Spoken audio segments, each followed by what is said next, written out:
பதவி உயர்வு, சம்பள உயர்வு, பாராட்டுகள் எல்லாம் குவிந்த வண்ணம் இருக்கும். அரசியலில் உத்திராட நட்சத்திரத்தில் இருந்து அரசியலில் இருந்தீங்கன்னா கண்டிப்பாக ஒரு பெரிய பதவி காத்திருக்குன்னு நினச்சிக்கலாம். கேது பகவான் தொழில் ஸ்தானத்தில் இருக்கார், மிகச்சிறப்பு. நன்மைகள் கூடுதலாக உண்டாகும். தொழிலில் அபரிமிதமான முன்னேற்றங்கள் ஏற்படும். தொழில் ரீதியாக இருந்து வந்த பிரச்சனைகள் விலகும்.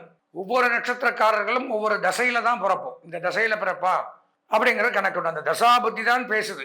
மேஷராசினா அதுக்கு அதிபதி ஒருத்தர் இருப்பார், பிறந்த நட்சத்திரத்துக்கு ஒருத்தர் அதிபதி இருப்பார். இதெல்லாம் மெயினாக பார்க்கணும். இந்த தசாநாதனும் ராசிநாதனும் எங்கே இருக்கிறார்களோ அதை வைத்து பலன்கள் பார்ப்பது அப்படிங்கிறது ஒரு வித்தியாசமான ஒரு கணக்கு. இது முழுக்க 100% அவரவர்களுக்கு இண்டிவிஜுவலாக நன்மையை தரும். ஹரஹர நம பார்வதி பதஜே, ஹரஹர மகாதேவ. தென்னாடுடைய சிவனை போற்றி, எந்நாட்டவர்க்கும் இறைவா போற்றி. ஸ்ருதி ஸ்மிருதி புராணானாம் ஆலயம் கருணாலயம், நமாமி பகவத் பாத சங்கரம் லோகசங்கரம். வேயுறு தோழிபங்கன் விடமுண்ட கண்டன், மிக நல்ல வீணை தடவி மாசரு திங்கள் கங்கை முடிமேல் அணிந்து என் உளமே புகுந்த அதனால், ஞாயிறு திங்கள் செவ்வாய் புதன் வியாழன் வெள்ளி சனி பாம்பிரண்டும் உடனே, ஆசரு நல்ல நல்ல அவை நல்ல நல்ல அடியார் அவர்க்கு மிகவே.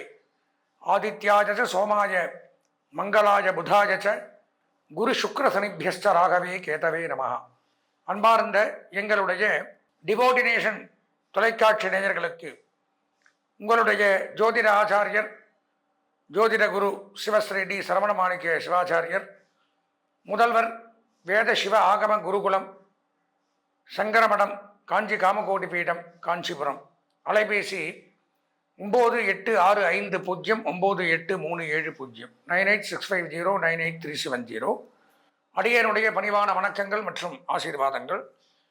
நாம் டிவோட்டினேஷன் தொலைக்காட்சியின் வாயிலாக காண இருக்கக்கூடிய இந்த பதிவு அப்படின்னு பார்த்தீங்கன்னா, அதாவது 27 நட்சத்திரங்களுக்கும் அஸ்வதி பரணி கிருத்திகை ரோகிணி மிருகசீரிஷம் திருவாதிரை புனர்பூசம் பூசம் ஆயில்யம் மகம் பூரம் உத்தரம் அஸ்தம் சித்திரை சுவாதி விசாகம் அனுஷம் கேட்டை மூலம் பூராடம் உத்திராடம் திருவோணம் அவிட்டம் சதயம் பூரட்டாதி உத்திரட்டாதி ரேவதி. இதுதான் 27 நட்சத்திரங்கள்.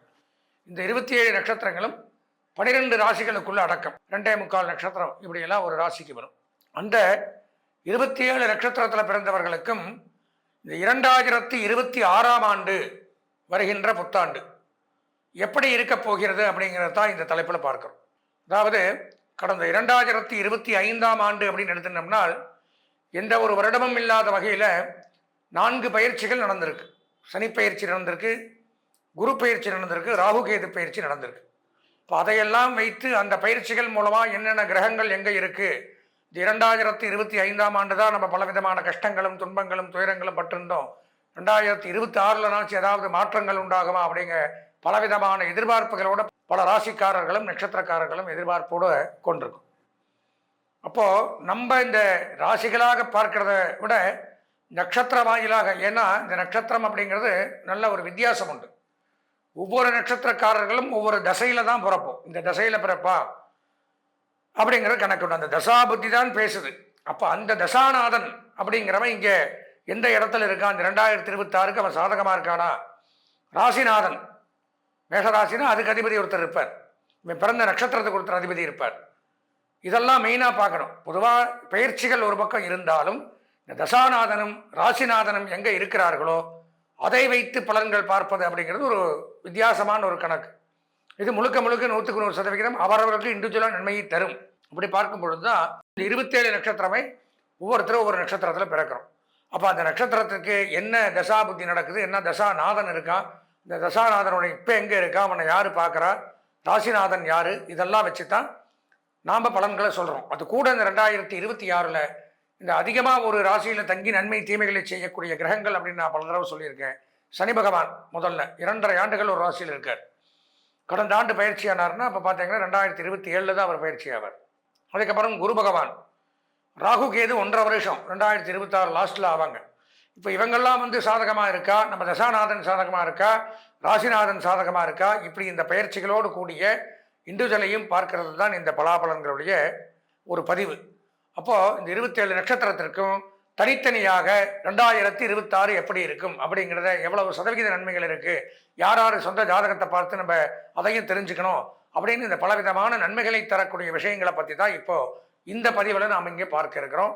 அதனால் நமது நேயர்கள் அவசியம் தவறவிடாமல் இந்த பதிவை பார்த்து இதன் பிரகாரம் இந்த 2026 புத்தாண்டை நல்லபடியாக கொண்டாடி அதில் இருக்கக்கூடிய சந்தோஷங்களை அனுபவித்து ஏதாவது ஒரு பரிகாரங்கள் இருந்தால் அதையும் செய்து கொண்டு சக குடும்பத்துடன் சந்தோஷமாக வாழ வேண்டி பிரார்த்தனை செய்து கொண்டு வாங்க நம்ம உள்ள நிகழ்ச்சிக்குள்ளே போய் 27 நட்சத்திரத்தினுடைய பலன்களை விரிவாக பார்ப்போம். அன்பார்ந்த எங்களுடைய உத்திராடம் நட்சத்திரத்தில் பிறந்த நேயர்களுக்கு முதற்கண் வணக்கங்களை தெரிவித்துக் கொண்டு நாம் பார்க்க இருக்கக்கூடிய இந்த பதிவு அப்படின்னு பார்த்தீங்கன்னா வருகிற 2026 ஆண்டு உத்திராட நட்சத்திரத்துக்கு எப்படி இருக்கு அப்படிங்கிறது தான் பார்க்குறோம். உத்திராட நட்சத்திரம் அப்படிங்கும் பொழுது சூரிய தசையில பிறக்கிறீங்க. தசாநாதன் சூரியன், ராசிநாதன் குருவும் இருக்கலாம், சனியும் இருக்கலாம். உத்திராட நட்சத்திரம் தனுசு ராசின்னா குரு, உத்திராட நட்சத்திரம் மகர ராசினால் சனி. இப்போ சனி குரு சூரியன் எங்கே இருக்காங்கிறத பார்க்கணும். மிகச்சிறப்பு. தனுசு ராசி அப்படின்னால் சூரியன் ராசியிலே இருக்கார். நன்மை, தகப்பனார் வழி சொத்துக்கள் கிடைக்கும், அரசாங்கத்தில் பெரிய பெரிய பதவிகள் கிடைக்கும், பெரிய நிர்வாகங்கள் உங்களுக்கு தலைமைக்கு கீழே வரும், பதவி உயர்வு, சம்பள உயர்வு, பாராட்டுகள் எல்லாம் குவிந்த வண்ணம் இருக்கும். அரசியலில் உத்திராட நட்சத்திரத்தில் இருந்து அரசியலில் இருந்தீங்கன்னா கண்டிப்பாக ஒரு பெரிய பதவி காத்திருக்குன்னு நினச்சிக்கலாம். அதே மாதிரி பார்த்தீங்கன்னா வீடு வாங்கலாம், மனை வாங்கலாம், வீடு கட்டலாம், கட்டிய வேட்டியை வாங்கி கிரகப்பிரவேசம் பண்ணக்கூடிய வாய்ப்புகள் ஏற்படும். கால்நடை பராமரிப்புத்துறை சிறந்து விளங்கும், விவசாயத்துறை சிறந்து விளங்கும், அந்நிய செலாவணி, பங்கு வர்த்தகம், ஷேர் மார்க்கெட்டிங், ஆன்லைன் பிஸ்னஸ் பண்ணக்கூடியவர்கள் மிகச்சிறப்பு. மேக்ஸ் டிபார்ட்மெண்ட் கணிதத்துறையில் வல்லுநர்களாகக்கூடிய அமைப்பை ஏற்படுத்துவார். ஆன்சைட் போகக்கூடிய அமைப்பு உண்டாகும்.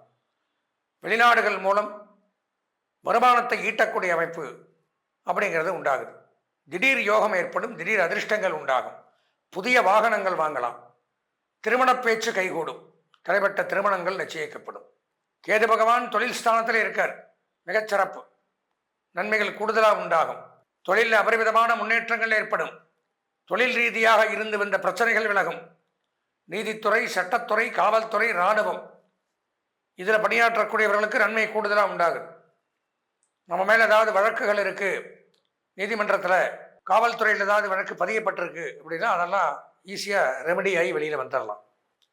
அதே மாதிரி இயல், இசை, நாடகம், ஜோதிடம், சினிமா, பத்திரிகை, பிரஸ், மீடியா, விளையாட்டுத்துறை இதில் பணியாற்றக்கூடியவர்களுக்கு நன்மை. ஓவியம், art, painting, house makers, home makers இந்த மாதிரிலாம் சொல்கிறாங்க, இவங்களுக்கெல்லாம் சிறப்பு. தொழிற்சாலைகள், factory, foundry, industries, oil mill, petrol bunk, leather work, lathe work, rubber work, நிலக்கரி சுரங்கங்கள், உரம், ரசாயனம், பூச்சி மருந்து இதில் பணியாற்றக்கூடியவர்களுக்கும் நன்மை சற்று கூடுதலாக உண்டாகுது. பொதுவாக உத்திராட நட்சத்திரத்தில் பிறந்தவர்கள் அப்படின்னு பார்த்தீங்கன்னா இந்த ஆண்டு ஒரு 75% நன்மைகளை பெறுகிறீர்கள். கல்வி பயிலக்கூடிய மாணவர்கள், கலைத்துறை, அரசியல்வாதிகள், பெண்கள் இவர்களுக்கும் 80% நன்மைகள். சுய தொழில், உத்தியோகம், வியாபாரம், விவசாயம் செய்பவர்களுக்கும் நன்மை அதிகரிக்கிறது. 90% நன்மைகள்.